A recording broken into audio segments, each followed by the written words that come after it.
Bismillahirrahmanirrahim. Assalamualaikum warahmatullahi wabarakatuh.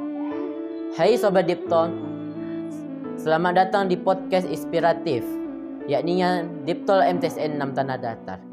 Di podcast ini kita berbagi cerita, renungan islami dan kisah inspiratif yang menyejukkan hati.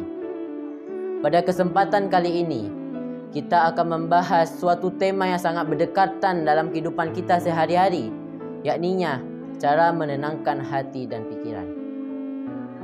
Ma'asyiral muslimin, pendengar yang berbahagia. Seringkali kita merasa bahwa ujian yang Allah berikan kepada kita datang bertubi-tubi. Padahal sebenarnya tidak. Allah memberikan ujian kepada kita tidak melebihi batas kemampuan kita. Maka disinilah hati dan pikiran harus selaras. Kita kaitkanlah dengan apa dan siapa. Contohnya, orang yang memiliki berbagai masalah di dunia, dia tidak boleh bergantung kepada dunia. Begitulah sebenarnya hakikatnya. Rasulullah SAW bersabda, di dalam tubuh manusia itu ada segumpal daging. Apabila daging itu baik, maka baiklah seluruhnya. Tetapi apabila buruk, maka buruklah seluruhnya. Apakah itu? Ala wahiyal qalbi.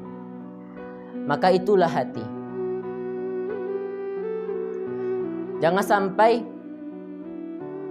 datang ujian yang menggoyahkan keimanan kita. Jangan sampai kita menghabisi diri kita. Allah pernah bilang, la taqtulu anfusakum, jangan bunuh dirimu, karena Allah sayang kepadamu. Allah Subhanahu wa taala telah berfirman dalam surah Ar-Ra'd ayat 28 yang berbunyi, A'udzu billahi minasyaitonir rajim. Bismillahirrahmanirrahim. Allazina amanu tatma'innul qulubuhum bizikrillah. Ala bizikrillahi tatma'innul qulub. Orang-orang yang beriman, kata Allah, yang hatinya selalu mengingat Allah Subhanahu wa taala. Ala bizikrillah, maka ingatlah, dengan mengingat Allah, hati kita menjadi tenang, hati kita menjadi tentram. Ma'asyiral muslimin, pendengar yang berbahagia, ayat ini menjelaskan bahwa orang-orang yang beriman, ketika hatinya disebutkan nama Allah Subhanahu wa taala, maka hatinya menjadi tenang. Apalagi ketika dia berbuat dosa, hatinya langsung memohon ampun kepada Allah Subhanahu wa taala, beristighfar, wala zikrullah, dan mengingat Allah Subhanahu wa taala sebanyak-banyaknya. Semoga kita masuk ke golongan seperti itu. Amin amin ya rabbal alamin.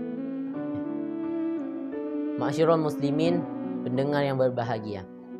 Allah Subhanahu wa taala tidak pernah membenci pendosa. Tetapi yang Allah benci itu adalah dosanya. Karena kenapa saya bilang seperti ini? Karena ada drama yang dibikin oleh manusia itu berasal dari dirinya sendiri. Ada yang berasal dari lingkungannya. Maka kita memperbaiki diri kita dulu. Kita kembalikan semuanya kepada Allah Subhanahu wa taala. Karena wa ma khalaqatal jinna wal insa illa liya'budun. Dan tidaklah aku menciptakan jin dan manusia selain beribadah kepadaku, selain mengabdi kepadaku. Itu sebenarnya tujuan manusia. Tetapi banyak manusia yang melenceng. Maka Allah berfirman kembali pada firman yang lain yang berbunyi, qul ya ibadiyallazina asrafu ala anfusihim. Katakanlah, wahai hamba-hambaku yang melampaui batas terhadap diri mereka sendiri. La taqnatu mir rahmatillah. Janganlah kamu berputus asa dari rahmat Allah. Innallaha yaghfiruz dzunuba jami'a. Sesungguhnya Allah mengampuni dosa-dosa semuanya. Innahu huwa ghafurur rahim. Sesungguhnya Allah Maha Pengampun lagi Maha Penyayang.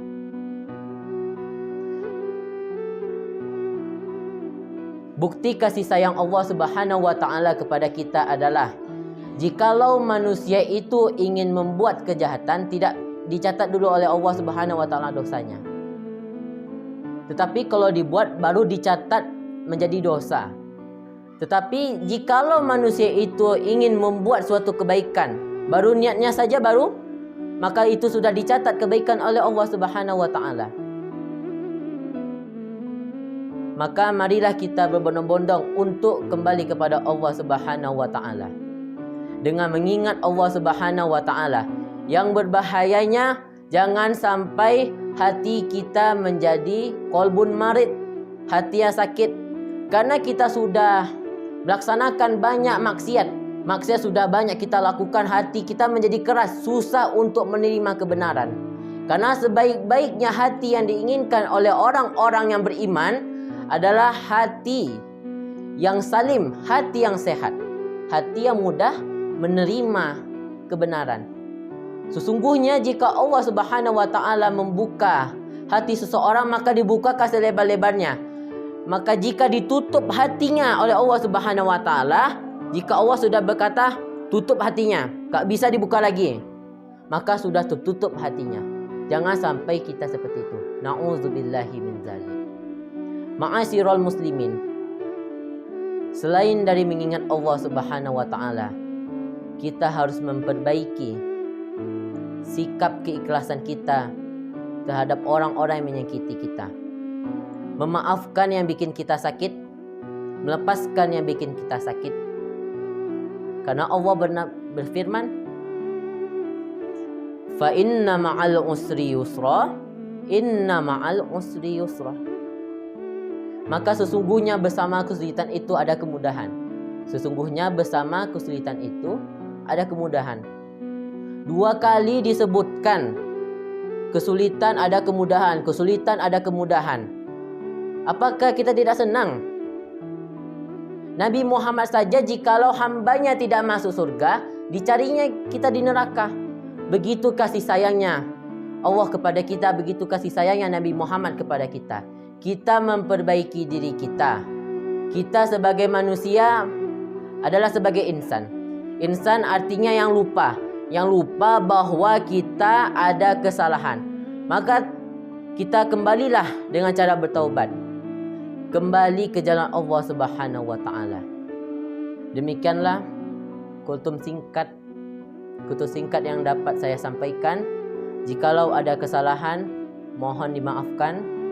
Akhirul kalam, nun wal qalami wa ma yasturun. Wassalamualaikum warahmatullahi wabarakatuh.